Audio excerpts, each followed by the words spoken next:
क्या आपने कभी ऐसे गांव के बारे में सुना है जहां सब एक दूसरे को जानते हैं? खैर, मैं आपको ऐसी ही एक जगह ले चलता हूं। खेतों और जंगलों के बीच बसा एक छोटा सा गांव जहां हर दिन अगले दिन जैसा ही होता है। लेकिन एक रात कुछ इतना रहस्यमय हुआ कि पूरे गांव में हड़कंप मच गया। यह सब गांव के ठाकुर के घर से शुरू हुआ, जो वहां का सबसे अमीर आदमी था। जब गांव सो रहा था, चोर घुस आए और सोने चांदी का एक बड़ा खजाना चुरा लिया। लेकिन सबसे अजीब बात यह थी, घर में किसी को चोट नहीं लगी, किसी ने कोई आवाज नहीं सुनी, किसी ने कुछ नहीं देखा।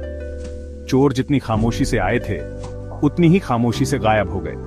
सुबह होते ही गांव में मधुमक्खियों की तरह अफवाहें उड़ने लगी। कुछ ने कहा कि यह किसी जादूगर का काम है, तो कुछ ने भूतों की फुसफुसाहट की।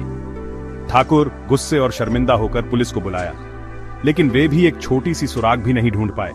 मामला सुबह की ओस जितना ठंडा था। दिन बीतते गए, लेकिन फिर कुछ और भी अजीब हुआ। लोगों ने जंगल के पास एक रहस्यमय आदमी को देखना शुरू कर दिया।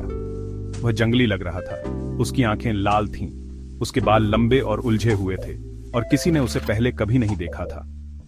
वह गांव में घूमता रहता था, अपनी सिर्फ नजर से लोगों को डराता था। वह कौन था? वह क्या चाहता था? एक दिन अचानक यह रहस्यमय आदमी ठाकुर के पास आया। उसने दावा किया कि वह जानता है कि चोर कौन थे और वह उन्हें पकड़ने में मदद कर सकता था। ठाकुर जवाबों के लिए बेताब होकर उसके पीछे जाने के लिए सहमत हो गया।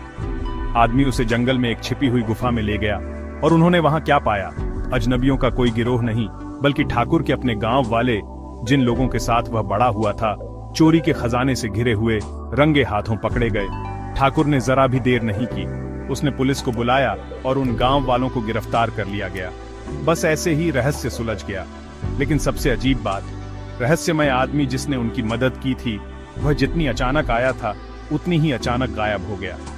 आज भी उस गांव के लोग चोरी, रहस्यमय अजनबी और कैसे कभी कभी हमारे सबसे बड़े रहस्यों के जवाब सबसे अप्रत्याशित जगहों से आते हैं के बारे में बात करते हैं।